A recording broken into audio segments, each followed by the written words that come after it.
Hi everybody, and welcome to RMI. In this video, I'm going to start documenting a journey that I'm on of self-improvement and fitness that was actually sparked back in 2014 with a bad medical diagnosis that left me dependent on medications to live. Later on in the video, I'll tell you how I came off of those medications. But the reason why I'm doing this is to inspire others to take their own journey or take a journey with me. The things that I will talk about today is that spark that started the journey and where I am now, and also the path that I plan on taking for this self-improvement. So let's get started. So first, let's talk about the spark. Back in 2014, I was diagnosed with a brain tumor. Now, it was benign, but it was sitting on my pituitary gland, and it presented with a really bad headache, like the worst I had ever had. And it also had my right eye paralyzed, which was scary because as a software developer, I have to be able to see, without double vision, the screen that I'm developing software on. Now, this story ends well. The brain tumor was removed. However, the brain tumor was removed and recovery started very quickly, as they told me that it was going to take me 6 weeks to regain the functionality of that right eye, where it actually took me 4 days. I was very happy about that. But the mid area, like the mid recovery area, not so well. Once I left the hospital and I started coming back to see the doctors for checkups, I started finding more ailments secondary to the damage that was done to my pituitary gland. So they were adrenal insufficiency. Adrenal insufficiency, which was the primary.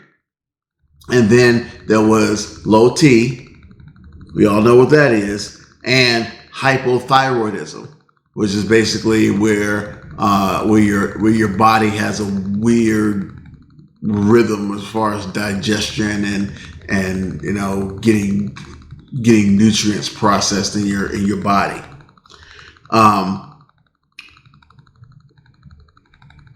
So that made me a little bit depressed. Not to mention the look in the mirror. When I looked in the mirror, I would see this feeble looking person. I went from 350, which was unhealthy, but down to around 300 within a week or two. I did not like the way I looked in the mirror. In addition to that, I also had the fear of the post-op risks, which was the fact that I had a hole drilled here in my skull. And although it was patched up by some kind of material, it did leave space for an infection called meningitis. I remember complaining to my wife, particularly about how I looked in the mirror, and she tells me about how, that's kind of normal for a person that's just gone through brain surgery. And while I can accept that, I also said, well, this isn't going to be, my last chapter. This ain't going to be how it ends, or I'm not going to be living like this for the rest of my life. And so I decided to actually take up an old passion of mine, which was roller skating, to help me with fitness, coordination, and things like that. And also, I loved doing it. Now, this is how my journey began. Now I'll tell you where I am now. Still roller skating. Definitely still roller skating and loving it. I even joined a skate group back in 2017 called the Rebirth Rollers. Now, skating has a positive influence because, number one, it is good for the heart, and it also provides kind of an outlet, a way of releasing tension during the the tension of life, like things that are bothering you kind of melt away as you're roller skating. I also started strength training. There were some setbacks to that because I actually almost right after I started joining this group, I actually had an ankle injury that made it difficult to train. It made it difficult to skate too, but I didn't stop skating because I loved it.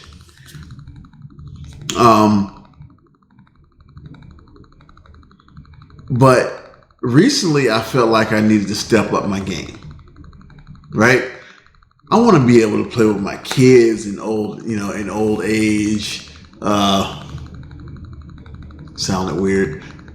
I want to be able to play with my kids. I've got two little ones here at home, and I've got a couple of older ones that are growing up and leaving the nest.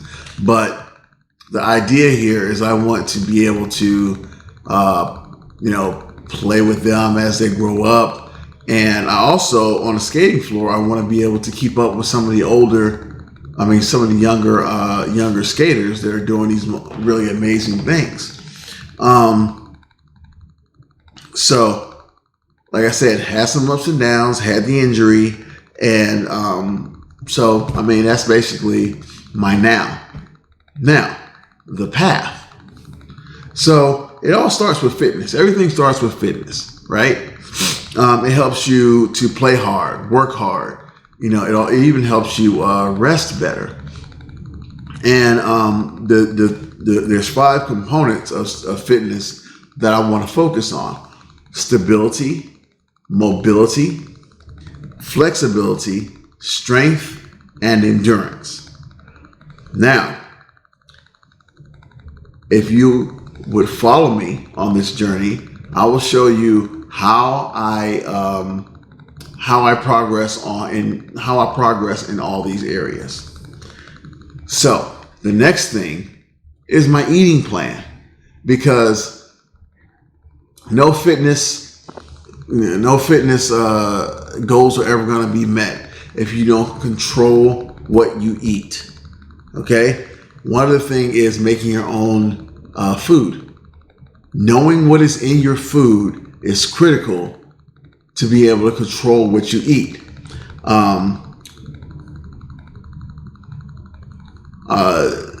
You don't want to deal with I don't know, like McDonald's and whatever telling you what's in their food.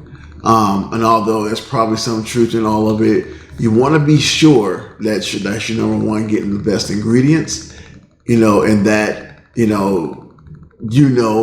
what's in your food because you're the one that put it in there. I'm also not going to be following any fad diets. Okay, I want to get back to the natural diet that used to exist. Where you're just eating food.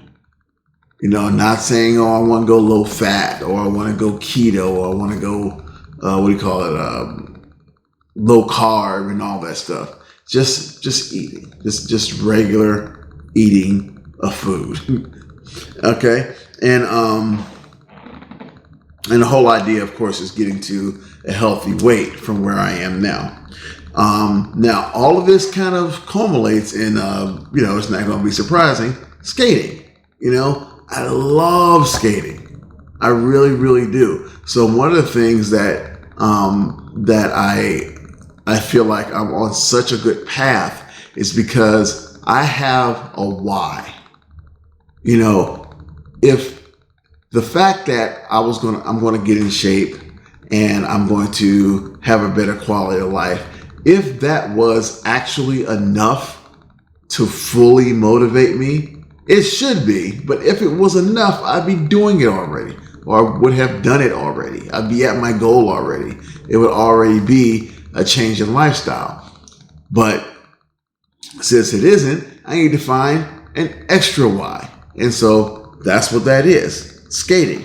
I will show you some of the skaters that I see around. It's going to be the fun part of this channel where, You get to see, some pretty amazing things. Even maybe come with me on my travels to different skate parties around the country. All that's going to be fun. So, if you think that's good, follow my skating videos. So, in conclusion, I remember telling you that I was going to share with you how I got off of those medications. Okay. Basically, I contacted an herbalist. I got on a natural food diet.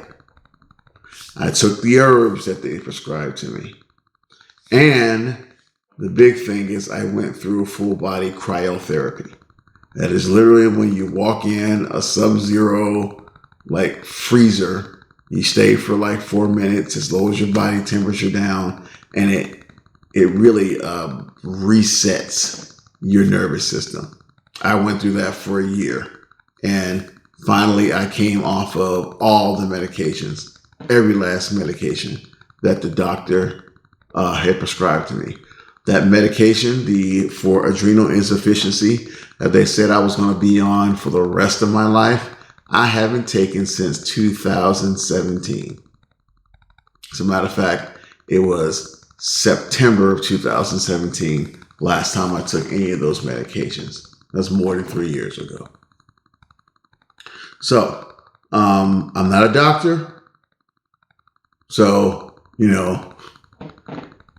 take it with a grain of salt, but this is how I did it. So I've told you about the spark. I've told you about the now.